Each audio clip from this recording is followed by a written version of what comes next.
కాకపోతే ఇంజన్ తొందరగా పాడైపోతుంది, ఇంజన్ తొందరగా షెడ్ వెళ్ళిపోతుంది అనమాట. సో ఎగ్జాస్టింగ్ ఎయిర్ ఫిల్టర్ వేసాక సరిపోతుందా? సరిపోదు. సో దానిదంతా ఆ పెద్ద సీన్ ఉంటుంది, get an iridium spark plug mental. అది చాలా మంది పాప్స్ అండ్ బ్యాంగ్స్ అది ఇది అని కూడా చేయించుకుంటారు. Okay, so WhatsApp guys, welcome back to the channel.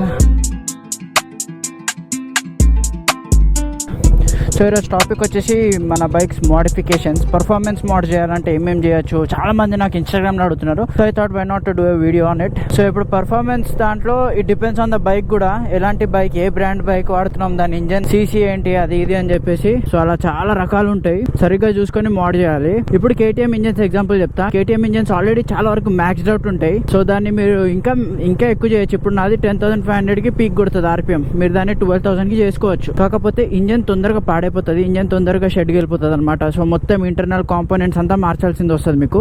KTM engines చాలా వరకు మ్యాక్స్డ్ అవుట్ ఇస్తారు. అదే ఇప్పుడు మీరు యమహాకి వెళ్ళారు అనుకోండి, those are one of the reliable machines కాబట్టి మీరు దాన్ని పర్ఫార్మెన్స్ మోడ్ చేసినా దట్ విల్ లాస్ట్ లాంగర్ ఇంకా compare to KTM and stuff. So చాలా మంది జనరల్ గా ఎగ్జాస్ట్ వేసి వదిలేస్తారు, లేదంటే జస్ట్ ఎయిర్ ఫిల్టర్ వేసేసి క్యాప్ తీసేసి దాని సౌండ్ తో నడిపిస్తారు. ఫస్ట్ థింగ్, నేను ఇది ఆల్రెడీ మెన్షన్ చేశాను నా లాస్ట్ బ్లాగ్ లో, ఎయిర్ ఫిల్టర్ పెట్టేసి ర్యాండమ్ ఎయిర్ ఫిల్టర్ పెట్టేసి దాన్ని ఫ్రీ ఫ్లో చేసేసి లోపటికి ఇంటేక్ ఒకటి హై పెట్టేసి దాని తర్వాత దాని క్యాప్ ఓపెన్ చేసేస్తే దానిలో మామూలుగా వెళ్ళదు డస్ట్. ఒక రేంజ్ లో డస్ట్ వెళ్ళిపోయేసి మీకు సౌండ్ వస్తుంది, కానీ ఒక రేంజ్ లో డస్ట్ వెళ్ళి ఇంజన్ మొత్తం స్కామ్ అయిపోతుంది. అండ్ మెయిన్ థింగ్, అది సౌండ్ కూడా ఎందుకు వస్తుంది, యూనివర్సల్ ఎయిర్ ఫిల్టర్స్. అవి బేసిక్ గా ర్యాండమ్ కంపెనీవి 500 కి 1000 రూపీస్ దొరుకుతాయి. కోన్ షేప్ లో ఉంటాయి చూడండి మీరు. సో అది ఏ బైక్ కైనా పెట్టచ్చు, ప్లగ్ అండ్ ప్లే కాదు, అది కొంచెం ఆల్టరేషన్ చేసి పెట్టాలన్నమాట బైక్స్ కి. సో మిగతావి ఇప్పుడు కేఎన్ఎన్ గానీ బిఎంసీ గానీ వీళ్ళందరూ మీకు plug and play air filters ఇస్తారు. మీరు డైరెక్ట్ దాన్ని మీరు స్టాక్ ది తీసేసి సేమ్ స్టాక్ లాగానే ఉంటుంది, జస్ట్ దాని లోపల ఉన్న మెటీరియల్ మారిపోయి ఫిట్మెంట్ కరెక్ట్ గా ఎగ్జాక్ట్ గా పడుతుంది అనమాట అకార్డింగ్ టు ద బైక్. అది చేస్తే నెక్స్ట్ థింగ్ మీరు చేయాల్సింది వచ్చి ఫుల్ సిస్టమ్ ఎగ్జాస్ట్ చేయడం. ఎందుకంటే ఎయిర్ ఎంతైతే ఇంటేక్ అవుతుందో ఇంజిన్ లోకి అంతే అవుట్ కూడా వెళ్ళాలి కాబట్టి ఎగ్జాస్ట్ కూడా like very very very important ఆ మ్యాటర్ లో. సో ఎగ్జాస్టింగ్ ఎయిర్ ఫిల్టర్ వేసాక సరిపోతుందా? సరిపోదు. దాని తర్వాత ఏం చేయాలంటే ECU మ్యాపింగ్ చేయాలి. చాలా మంది ఫ్యూల్ ఎక్స్ వాడుతున్నారు. ఫ్యూల్ ఎక్స్ నాకు ఎగ్జాక్ట్ క్లారిటీ లేదు, ఎందుకంటే చాలా మంది మిక్స్డ్ రివ్యూస్ ఇస్తున్నారు. But I tell you how fuel X works. So fuel X basic గా మన బైక్ కి ఎగ్జాస్ట్ కి ఆక్సిజన్ సిలిండర్ అని ఒకటి ఉంటుంది, O2 సెన్సర్. సో ఆ O2 సెన్సర్ ని ఇది ఏం చేస్తుంది అంటే మ్యానిపులేట్ చేస్తుంది. ఆ O2 సెన్సర్ కి ఇలా సిగ్నల్స్ పంపిస్తుంది, గాలి వెళ్తుంది, నువ్వు ఇంత పెట్రోల్ వదులు అని చెప్పేసి. సో అలా మన ECU ని ఫుల్ చేసేసి మనకి ఫ్యూల్ రేషియో ఇస్తుంది. అలా 10 మ్యాప్స్ ఉన్నాయి, fuel X light, fuel X pro, fuel X pro plus అని. సో ఫ్యూల్ ఎక్స్ లైట్ లో వచ్చేసి 3 మ్యాప్స్ దాకా ఉంటాయి మీకు, చాలా బేసిక్ మ్యాప్స్. అది పిచ్చ లైట్ అది. దాని తర్వాత fuel X pro, fuel X ప్రోలో మీకు 10 మ్యాప్స్ ఉంటుంది. ఫ్యూల్ ఎక్స్ ప్రో ప్లస్ లో కూడా 10 మ్యాప్స్ ఉంటుంది, బట్ డిఫరెంట్ మ్యాప్స్ అనుకుంటా. 10 or 15 మ్యాప్స్ ఉండాలి ఫ్యూల్ ఎక్స్ ప్రో ప్లస్ లో. సో అది బేసిక్ గా మన O2 సెన్సర్ తో ఆడుకునేసి మన ఫ్యూలింగ్ రేషియోని మారుస్తుంది. ఇంకొకటి ఏంటంటే పవర్ట్రానిక్స్ ఏంటంటే ECU ఫ్లాషింగ్ అంటారు కదా. సో పవర్ట్రానిక్స్ ఏం చేస్తుంది అంటే, మనం ఏదైనా మ్యాప్ ఆల్రెడీ ప్రీలోడెడ్ మ్యాప్స్ ఏమైనా వాడచ్చు, లేదు అంటే మనం సొంతంగా డైనో టెస్ట్ చేసి దాన్ని మ్యాపింగ్ అదంతా సెట్ చేయొచ్చు వేరే వాళ్ళతో వెళ్ళేసి. దాన్ని మీరు కరెక్ట్ మ్యాప్ చేసే వాళ్ళు ఎవరు ఉన్నారో మీ దగ్గర మీ ఏరియాలలో చూసుకొనేసి చేపించుకోవాలి. సో అదంతా చేపించుకున్న తర్వాత ఫ్యూల్ ఎంత వెళ్తుందో ఎయిర్ అంతే వెళ్ళాలి, అవుట్ టేక్ కూడా అంతే ఉండాలి. That's when you will gain more performance, that's when your engine will be safe, that's when you will burn more fuel. So దానిదంతా ఆ పెద్ద సీన్ ఉంటుంది. నెక్స్ట్, సో ఈ 3 చేస్తే సరిపోతుంటే మన జనరల్ గా సిటీ రైడ్స్ కి వీటికి వాటికి అన్నిటికీ అది తోపు మస్తు ఎక్కువైపోతుంది, హ్యాపీగా నడుపుకోవచ్చు. అండ్ పవర్ కూడా చాలా బంప్ ఉంటుంది. కానీ రేస్ ట్రాక్స్ వీటికి ఎవరైతే వాడతారో, ఇంకా మీరు నా బండికి ఇంకెక్కువ పర్ఫార్మెన్స్ కావాలి బ్రో, అది ఒక్కటి సరిపోదు అంటే మాత్రం మీరు ఏం చేయొచ్చు అంటే, మీరు లోపట్టున్న ఇంజన్ కాంపోనెంట్స్ కూడా పర్ఫార్మెన్స్ వేసి దీని ఇంజన్ ఆర్పిఎం టోటల్ గా అన్లాక్ చేసేసి దాన్ని exhaust full to free flow చేసేసి air filter full performance air filter చేసేసి అలా మీరు లోపటున్న దాని పిస్టన్స్ నుంచి స్పార్క్ ప్లగ్స్ నుంచి చాలా చేంజ్ చేయొచ్చు. అండ్ ఇంకొకటి, స్పార్క్ ప్లగ్ కూడా ఇరిడియం స్పార్క్ ప్లగ్ పెట్టుకోవడం is much better for the bikes who are making their mods like exhaust change కానీ ఎయిర్ ఫిల్టర్ చేంజ్ ఇవన్నీ చేసినప్పుడు get an iridium spark plug. అది అబ్సల్యూట్ మెంటల్ అది. ఎందుకంటే ఇప్పుడు మన స్పార్క్ ప్లగ్ అన్ని స్పార్క్స్ జనరేట్ చేయదు ఎంతైతే ఇరిడియం స్పార్క్ ప్లగ్స్ జనరేట్ చేస్తుందో. So that's like really important అనమాట మన స్పార్క్ అనేది. చాలా మంది పాప్స్ అండ్ బ్యాంగ్స్ అది ఇది అని కూడా చేయించుకుంటారు, which will obviously damage the engine some day. Not like తొందరగా డ్యామేజ్ అవ్వదు, డ్రాస్టిక్ గా ఇలా పడిపోదు ఒకటేసారి, స్లోలీ మెల్లమెల్లంగా ఇంజన్ మెల్లమెల్లంగా పోతుంది అనమాట. సో కేటీఎం దాంట్లో ఏంటంటే, కేటీఎం లో మాన్యువల్ లో మెన్షన్ చేశారంటారు 45,000 కిలోమీటర్స్ తర్వాత దాన్ని బోర్ చేంజ్ చేయాలని చెప్పేసి. జనరల్ గా కేటీఎం లో ఆ ఇష్యూ ఉంటుంది, బికాస్ ఆల్రెడీ దీని engines are almost like maxed out ఇస్తారు వీడు. దీన్ని మీరు ఇంకొంచెం ఎక్కువ పర్ఫార్మెన్స్ అప్గ్రేడ్ చేయొచ్చు మాక్సిమం. సో యా, మీరు అలా లిటరల్ గా స్ప్రాకెటింగ్ కూడా చాలా మ్యాటర్ అవుతుంది అనమాట. మీరు ఎంత ఫాస్ట్ వెళ్ళాలో, లేదంటే ఇప్పుడు చాలా మంది మీరు వీలీ కొట్టేటప్పుడు చూస్తారు కదా స్టంట్ రైడర్స్, వాళ్ళ స్ప్రాకెట్ పెద్దగా ఉంటుంది, వాళ్ళకి చాలా ఇన్స్టెంట్ టార్క్ ఉంటుంది. క్లచ్ పైన వాళ్ళు వీలీ కొట్టచ్చు, మనం కొట్టలేం. కానీ రేసింగ్కి వెళ్ళే వాళ్ళ స్ప్రాకెట్ అంత పెద్దగా ఉండదు. సో స్ప్రాకెట్ సైజ్ ఎంత పెద్దగా అవుతుందో అంత టాప్ స్పీడ్ పడిపోతుంది, కానీ ఇనిషియల్ పెరుగుతుంది. కానీ ఎప్పుడైతే స్ప్రాకెట్ సైజ్ చిన్నగా అవుతుందో టాప్ స్పీడ్ పెరుగుతుంది, ఇనిషియల్ కొంచెం పడుతుంది అనమాట. సో స్ప్రాకెటింగ్ కూడా సరిగ్గా చూసుకొని మన ఫ్యూల్, మన మ్యాపింగ్ బట్టి ఏ స్ప్రాకెట్ మస్తు సెట్ అవుతుంది, ఎంత స్పీడ్ వెళ్తుంది, ఎంత అవుతుందో అదంతా చూసుకొని మీరు మొత్తం పర్ఫార్మెన్స్ మోడ్ చేయాలనుకుంటే ఒకటి బండిలో ఉన్న వెయిట్ రిడక్షన్ మొత్తం తీసేయాలి. ఎంత వెయిట్ రిడక్షన్ చేస్తే అంత బెటర్. దాని తర్వాత దీన్ని చైన్ నుంచి, స్ప్రాకెట్స్ నుంచి రిమ్స్ కూడా మీరు లైటర్ వేసుకోవచ్చు.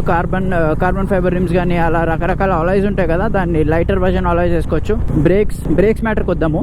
సో ఇంజన్ కాంపోనెంట్స్ ఇవన్నీ కూడా మార్చాల్సింది వస్తుంది. అన్ని పర్ఫార్మెన్స్ వేసుకుంటే మీ బైక్ లిటరల్ గా ఇప్పుడు 390 ఉంది example, this can do like 200 and 210 ఆ స్పీడ్స్ ఇట్లా ఈజీ కొట్టచ్చు. మేబీ ఎన్ని కనం అప్గ్రేడ్ చేస్తే. నెక్స్ట్ థింగ్ వచ్చేసి మన బ్రేక్స్ ఇప్పుడు పర్ఫార్మెన్స్ అప్గ్రేడ్ చేసినప్పుడు మనకు బ్రేకింగ్ పవర్ కూడా ఉండాలి. సో బ్రేకింగ్ పవర్ ఏంటి, మనం బ్రేక్ ప్యాడ్స్ ఆబ్వియస్లీ మంచి రేసింగ్ బ్రేక్ ప్యాడ్స్ కానీ అలా వేయించుకోవాలి. అవి కొంచెం తొందరగా అరిగిపోతాయి మన నార్మల్ బ్రేక్ ప్యాడ్స్ తో కంపేర్ చేస్తే. కానీ ఆ బ్రేక్ బయట ఏదైతే ఉంటుందో అది చాలా క్రిస్ప్ ఉంటుంది. దాని తర్వాత చేయాల్సింది వచ్చేసి ఈ బ్రేక్ లైనర్ ఉంది కదా, ఇది మార్చేసి దీనివి కూడా మనకి రేస్ బ్రేక్ లైన్స్ దొరుకుతాయి, అవి వేయించేసుకోవాలి. దీని మాస్టర్ సిలిండర్ మార్చేసి .5.1 అనేసి ఒకటి ఉంటుంది oil, which is more heat resistant, which is more రగడ్ అనుకోండి. బేసిక్ గా చెప్పాలంటే మీరు చాలా డ్యూరబుల్. అది మనకి జనరల్ గా అన్ని బైక్స్ లో ఇచ్చేది .4.0, బట్ ఐ వుడ్ సజెస్ట్ .5.1. నేను కూడా ఇంకొంచెం రీసెర్చ్ చేస్తున్నా ఏ మాస్టర్ సిలిండర్ మార్చుకుంటుంది ఇది అనేసి. సో మాస్టర్ సిలిండర్ మార్చేసి దానిలో DOT 5.1 వేసేసి మంచి బ్రేక్ ప్యాడ్స్ వేసుకున్నారంటే మాత్రం క్రేజీ పని చేస్తుంది. మీ బ్రేకింగ్ నెక్స్ట్ లెవెల్ అయిపోతుంది, మీకు ఇన్స్టెంట్ డిఫరెన్స్ కూడా తెలిసిపోతుంది. దాని తర్వాత మీరు బ్రేక్ డిస్క్ ఏదైతే ఉంటుందో దానిలో చాలా టైప్స్ ఆఫ్ డిస్క్ ఉంటాయి. సో మన డిస్క్ హీట్ ఎక్కినప్పుడు బ్రేక్ పవర్ పడిపోతుంది. డిస్క్ లో కూడా రకరకాల షేప్స్ కానీ డిజైన్స్ కానీ మీరు చూసుంటారు ఆన్లైన్ లో. సో అది ఏం చేస్తాయంటే బేసిక్ గా చాలా వరకు హీట్ ని డిస్పర్స్ చేసేస్తుంది. సో హీట్ ఎంత తొందరగా వెళ్ళిపోతే మీకు అంత తొందరగా బ్రేక్ బైట్ ఉంటుంది అనమాట. So that's like really important. అది కూడా బ్రేకింగ్ లో ఒక అప్గ్రేడ్ అనమాట. సో వీటి ప్రైసింగ్ అనేది డిపెండ్స్ ఆన్ ద బైక్. నేను ఇప్పుడు KTM వేసుకుంటే ఎన్నో లాక్స్ స్పెండ్ చేయొచ్చు. ఇప్పుడు నేను విన్నది ఏంటంటే రేసింగ్ లో ఒక R15 పైన కూడా వాళ్ళు 6 lakhs అలా పెడతారు అనమాట. ఒక R15 రేస్ పెక్ చేయడానికి R15 పైన అయినా ఖర్చు అరౌండ్ 8 lakhs అలా అవుతుంది. సో ఇమాజిన్ ఒక బండికి ఎంత పర్ఫార్మెన్స్, మీకు అంత పీక్ పవర్ కావాలంటే ఎన్ని మోడ్స్ చేయాలి, ఎంత ఖర్చు అవుతుంది అనేది. సో లిటరల్ గా ఒక R15 ని ఆ రేంజ్ లో చేసినప్పుడు దాని పికప్ అవంతా కూడా ఆబ్వియస్లీ క్రేజీ పవర్ ఉంటుంది. కాకపోతే ఇంజన్ లైఫ్ పడిపోతుంది అనమాట. సో రేస్ కి వాడిన బండ్లన్నీ ఇంజన్లు తొందరగా షెడ్కి వెళ్ళిపోతాయి. దాని తర్వాత మళ్ళీ దాన్ని మొత్తం ఇంజన్ రీబిల్డ్ చేస్తారు. ఇప్పుడు KTM 390 ఇంజన్ రీబిల్డ్ చేయాలంటే ఒక 40,000 to 60,000 వెళ్ళిపోతుంది. సో అట్లా ఇంజన్ రీబిల్డ్ చేసేసి దాని తర్వాత మళ్ళీ దాన్ని వాడతారు అనమాట. అయినో చాలా మందికి ఎగ్జాస్ట్ సౌండ్ ఇవన్నీ చాలా ఇష్టం అని చెప్పేసి కొన్ని బైక్స్ కి ఇప్పుడు నా బైక్ ఉంది ఎగ్జాంపుల్, నేను దీనికి ఎయిర్ ఫిల్టర్ ఇంకా ఎగ్జాస్ట్ మార్చాను అంతే. నేను ఏమి ECU చేంజ్ చేయలేదు. కాకపోతే నా బండికి ECU ఏదైతే ఉందో స్టాక్ ది, it will adapt to my riding style. So నేను నడిపే కొద్ది అది ఆటోమేటిక్ గా నా రైడింగ్ స్టైల్ కి అడాప్ట్ అయిపోయి మ్యాపింగ్ చూసుకుంటది అనమాట. సో KTM లో ఇష్యూ లేదు, కానీ అన్ని బైక్స్ కి అది ఉండదు. సో దాన్ని బట్టి బైక్ బట్టి ఆ బైక్ ఉన్న రిలయబిలిటీ బట్టి దానికి ఉన్న దాని ఇంజన్ CC ఎంత అదంతా కూడా. సో మీరు ఇప్పుడు ఫ్యూల్ ఎక్స్ప్రో కొనుక్కోవాలన్నా, ఎయిర్ ఫిల్టర్ కొనుక్కోవాలన్నా, ఎగ్జాస్ట్ కొనుక్కోవాలన్నా ప్లగ్ అండ్ ప్లే తీసుకోవాలి. ఏం ఆల్టరేషన్ గిల్టరేషన్ లాంటివి చేయకండి. సో దాని ప్లగ్ అండ్ ప్లే మీకు ప్రాపర్ బ్రాండెడ్ దానిలో దొరుకుతాయి. ఇప్పుడు ఎగ్జాస్ట్ అయితే మీకు చాలా మందికి తెలుసు, ఆక్రోఫోవిచ్ కానీ, AC ప్రాజెక్ట్ అనుకుంటూ, AXL అనుకుంటూ ఇలా రకరకాల ఎగ్జాస్ట్లు ఉన్నాయి, రెడ్ రూస్టర్స్. కాకపోతే మన వాళ్ళు అందరూ చాలా మంది ఫస్ట్ కాపీస్ వాడతారు. నేను వాడాను ఒక టైంలో, ఐ అగ్రీ, నేను ఒక టైంలో వాడాను. నేను KTM కే వాడాను. కాకపోతే దీనికి స్లిప్ ఆన్ వేసాను, which will not damage my bike. And చాలా మంది ఫుల్ సిస్టమ్స్ వేస్తారు, which will damage your bike fake copies వేసినప్పుడు. సో అది మాత్రం జాగ్రత్తగా ఉండండి. బేసిక్ గా చెప్తాను నేను ఇన్ డీటెయిల్ గా మీకు ఎక్స్ప్లెయిన్ చేయడం కంటే, మన నార్మల్ ఎగ్జాస్ట్ లో లోపల ఉండే మెటీరియల్ ఏదైతే ఉంటుందో కాస్ట్లీ ఎగ్జాస్ట్లలో కూడా ఆ మెటీరియల్ ఉంచుతారు. ఓకే, సో దాని తర్వాత అది after riding like 10,000 kilometers or 15,000 kilometers దాన్ని మనం మళ్ళీ రీఫిల్ చేయాలి వీటిల్లో. కానీ ఏవైతే మీరు 3,000 కి ఎగ్జాస్ట్, 2,000 rupees కి SC ప్రాజెక్ట్, ఆక్రోఫోవిచ్, కార్బన్ ఫైబర్ అది అనుకుంటూ దానిలో ఇవేముండదు. అది జస్ట్ ఐరన్ రాడ్ లాంటిది, ఒక హోల్ తోటి ఐరన్ రాడ్ అనుకోండి. దాన్ని జస్ట్ అలా పెడతాము, దాని తర్వాత ఇంకా ఇంజన్ షెడ్కి వెళ్ళిపోతుంది. స్లిప్ ఆన్ లాగా వాడుకోవడం ఇది స్టిల్ ఫైన్, ఎందుకంటే క్యాట్ ఉంటుంది. ఇప్పుడు నాది రెడ్ రూస్టర్ ఉంది కదా, దీనికి డీక్యాట్ అయ్యి ఉంది. సో నాకు క్యాట్ లేదు నా బైక్ కి, అందుకే లౌడ్నెస్ కూడా ఎక్కువ ఉంటుంది అండ్ ఫుల్ సిస్టమ్ అయిపోతుంది. ఫుల్ సిస్టమ్ కూడా ఎప్పుడు అవుతుంది అంటే హెడర్ నుంచి మారుస్తున్నప్పుడు. నా హెడర్ పై అలానే ఉంది, జస్ట్ క్యాట్ నుంచి కనెక్ట్ చేసా. సెమీ ఫుల్ సిస్టమ్ అనుకోండి, it's not like full system అనమాట. అండ్ ఆక్రోఫోవిచ్ లాంటివి పెట్టించారంటే ఫుల్ సిస్టమ్ పెట్టుకోకండి, స్లిప్ ఆన్ గా పెట్టుకొని ఎంజాయ్ చేయండి. కానీ స్లిప్ ఆన్ లో సౌండ్ ఎక్కువ రాదు, సో వేస్ట్ ఎట్లయినా కానీ. So I would rather suggest go get a good performance exhaust exhaust మీకు ఇప్పుడు దీనికి కూడా 3000 to 6000 రూపీస్ పడుతుంది కదా, పైప్స్ అన్ని కలిపి కూడా 7000 దాకా టచ్ అయిపోతుంది ఏ ర్యాండమ్ బైక్ అయినా కూడా. ఇన్స్టెడ్ ఇంకొంచెం పైసలు ఉంచుకొనేసి సేవ్ చేసుకొని ఒక 15,000 10,000 మీకు ఎగ్జాస్ట్లు దొరుకుతాయి మంచి బ్రాండెడ్వి. మీ బైక్ ఏది ఉందో చూసి దాన్ని బట్టి తీసుకోండి, అది వాడండి. అది వాడారంటే మీ బైక్ కూడా సేఫ్ ఉంటుంది. దాంతోపాటు మీరు ఎయిర్ ఫిల్టర్ మార్చుకోవాలి. Air filter will cost around 4,000 to 8,000 rupees మధ్యలో ఉంటుంది, depends on the bike and their brand. And దానికి తగిన బైక్ మెయింటెనెన్స్ ఉంటుంది. ఇప్పుడు పర్ఫార్మెన్స్ చేసినప్పుడు ఆబ్వియస్లీ ఇంజన్ ఆయిల్ కూడా హై పర్ఫార్మెన్స్ ఇంజన్ ఆయిల్ వేయాలి. బ్రేకింగ్ కి పర్ఫార్మెన్స్ బ్రేకింగ్ ప్యాడ్స్ కానీ ఆయిల్స్ కానీ వేయాల్సింది వస్తుంది. సో చాలా లొల్లు ఉంటుంది. మీరు ఎంత పర్ఫార్మెన్స్ అప్గ్రేడ్ చేసుకుంటే మీకు అంత ఖర్చు అవుతుంది. మీరు దాని తర్వాత అంత హై మెయింటైన్ కూడా చేయాల్సింది వస్తుంది బండిని. So I agree lot of boys like sound. I also love sound. బండికి సౌండ్ రాకుండా నడిపితే ఫీల్ ఉండదు. I understand the point. కాకపోతే దాని తగిన మెయింటెనెన్స్ ఉంటుంది. మనం ఆ మెయింటెనెన్స్ చూసుకోగలుగుతామంటే. ఇంకొకటి మెయిన్ థింగ్ మైలేజ్ డ్రాప్ అవుతుంది. సో పెట్రోల్ తక్కువ, పెట్రోల్ ప్రైస్ కూడా మన దగ్గర మామూలుగా లేదు. సో ఇదంతా లెక్కలో వేసుకొని ఆలోచించి తీసుకోండి. సో చాలా మంది నాకు కామెంట్లు అడుగుతుండే, అన్న ఏం ఎగ్జాస్ట్ పెట్టించుకోవాలి, ఎగ్జాస్ట్ పెట్టించుకుంటే ఇంజన్ కి మంచిది అది ఇది అనేసి. This is the main reason. మీరు ఎంత మాడిఫై స్టాక్ బండితో కంపేర్ చేస్తే, మీరు ఏ బండినైనా ఎగ్జాస్ట్ ఎయిర్ ఫిల్టర్ వేసి మాడిఫై చేసుకుంటే స్టాక్ ని ఈ ఇంజన్ దెబ్బతింటది, 1000% దెబ్బతింటది. కాకపోతే హై క్వాలిటీ వేసినప్పుడు ఏమవుతుంది అంటే, ఇప్పుడు నా బండి 20,000 కిలోమీటర్స్ స్టాక్ లో ఉన్నప్పుడు రన్ అవ్వాలనుకోండి. మీరు హై క్వాలిటీ వేసారంటే మీకు ఒక 17,000 కిలోమీటర్స్ వస్తుంది. ఆ మిగతా 3,000 స్కిప్ గాన్, ఆ లోపల ఇంజన్ పోతుంది. కానీ మీరు అదే లో వేసారనుకోండి, మీ బండి ఒక 10,000 కిలోమీటర్స్ వచ్చి స్కామ్ అయిపోతుంది. ఇంకా నీచంగా వాడారంటే ఇంకా 7,000 6,000 కిలోమీటర్స్ కో బండి స్కామ్. నేను ఎగ్జాంపుల్ గా చెప్తున్నా, మరి 7,000 6,000 కిలోమీటర్స్ కి అవ్వదు. నేను ఎగ్జాంపుల్ గా చిన్న క్యాలిక్యులేషన్ లో చెప్తున్నా. సో క్విక్ థ్రాటిల్ అనేసి ఒకటి ఉంటుంది. ఇప్పుడు ఇది మనకి జనరల్ థ్రాటిల్ కదా. క్విక్ థ్రాటిల్ లో కేబుల్ చాలా పని చేస్తుంది. అంటే దాని కేబుల్ కొంచెం, దాని సర్కిల్ ఏదైతే ఉంటుందో ఈ సర్కిల్ ఇంకొంచెం లాంగర్ ఉంటుంది. సో మనం ఆ కేబుల్ లాంగ్ ఉండేసరికి కొంచెం ఇలా అన్నా కూడా బండి లాగేస్తుంది క్విక్ థ్రాటిల్ లో. సో చాలా మంది ట్రాక్స్ పైన వాడతారు, ఆఫ్ రోడింగ్ బైక్స్ పైన మీరు చూసుంటారు. సో క్విక్ థ్రాటిల్ అనేది ఒకటి ఉంటుంది.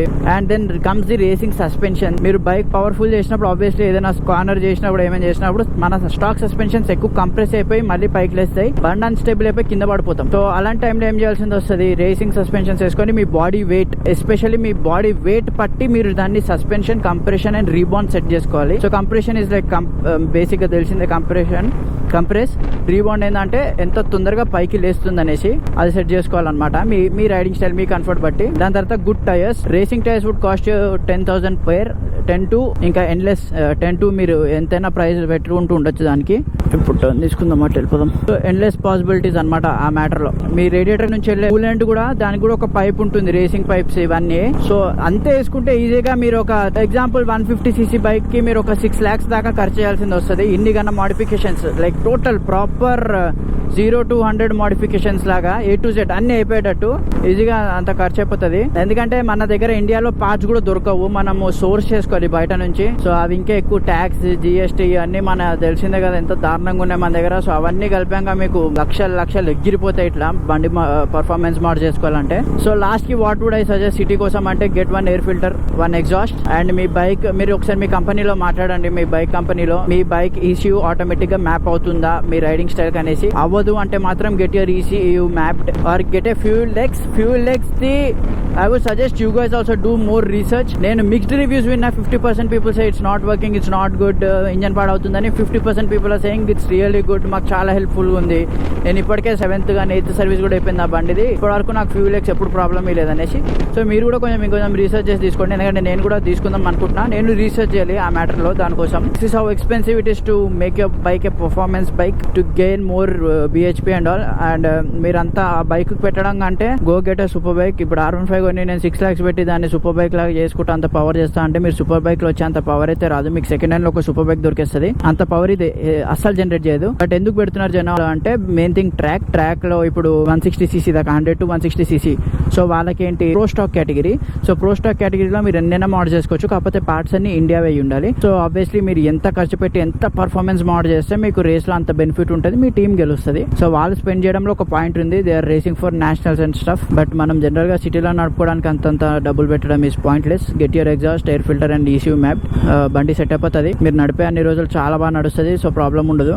సో నేను ఎందుకు పర్ఫార్మెన్స్ చూస్ చేశానంటే, KTM లో మీ అందరికి తెలిసిందే 390s లో లో ఎండ్ ఉండదు. లో ఎండ్ లో బైక్ కూడా తొందరగా స్టాల్ అయిపోతుంది. సో ఆ ఇష్యూ చాలా ఫేస్ అవుతున్నా. నేను ఆఫ్ రోడ్ రేసింగ్ వాటికి వీటికి కూడా వాడతా కదా దీన్ని. So I don't want my bike to keep stalling. So ఆ రీజన్ వల్ల నేను చేంజ్ చేయాల్సి వచ్చింది. లేదంటే I was happy with with my bikes performance. ఆ స్టాలింగ్ ఇష్యూ, ఆ లో అండ్ టార్క్ లేకపోతే మేబీ నేను అప్గ్రేడ్ చేయకపోతుండే. చేసున్న మ్యాక్సిమం అప్పుడైతే సౌండ్ కోసం చేస్తుండే. అండ్ నేను చేసిన ఈ అప్గ్రేడ్ వల్ల I got almost 3 bhp bump అనమాట. అండ్ ఇంకొకటి ఏంటంటే టాప్ స్పీడ్ పెరిగిందా, టాప్ స్పీడ్ అయితే పెద్దగా ఏం పెరగలేదు, టాప్ స్పీడ్ అంతే ఉంది. కాకపోతే ఆ టాప్ స్పీడ్ రీచ్ అవ్వడానికి తొందరగా వెళ్తుంది. అండ్ ఇంకొకటి మైలేజ్ కూడా 13కి డ్రాప్ అయిపోయింది, 13-14 ఇస్తుంది. కొంచెం గట్టిగా నడిపితే బేసిక్ గట్టి ఎంత ఒక 6,000 to 10,000 RPM రేంజ్లోనే హై రేవింగ్లోనే వెళ్తూ సో మంచి హైవే రైడ్ అట్లా వేసినప్పుడు అవుతుంది అనమాట ఆ ఇష్యూ. జనరల్గా సిటీలో నడిపితే గెస్ 22-24 షుడ్ లైక్ ఇవ్వాలి బండి. ఇవ్వలేదంటే ఇంకా నా పర్ఫార్మెన్స్ ఒక డేంజర్ లెవెల్ ఎఫెక్ట్ చేసింది ఆ మైలేజ్. ఇదంతా కూడా నేను ఆన్ చేసి చెప్తున్నా చూడండి, ఇంకా మైలేజ్ లేకపోయడానికి. సో యా, ఎంతసేపు మాట్లాడాను, ఏం మాట్లాడాను కూడా తెలీదు. ఈ బ్లాగ్ కోసం అంతే. Just wanted to talk about how to make your bike more powerful. So how to like performance mod your bike, అంతే, దాని గురించి మాట్లాడాలనుకున్నా. And if I missed out on any points కింద కామెంట్ డౌన్ చేయండి. I will reply to every comment. మీకు ఏ doubts ఉన్నా, ఏం కావాలన్న క్లారిటీ ఇన్స్టాలో కానీ నా కామెంట్ సెక్షన్లో కామెంట్ చేయండి, నేను 101% మీకు రిప్లై ఇస్తాను. So yeah, so that's for today's video guys. Thank you so much for watching. Please do like, share and subscribe. It's about spreading the love and the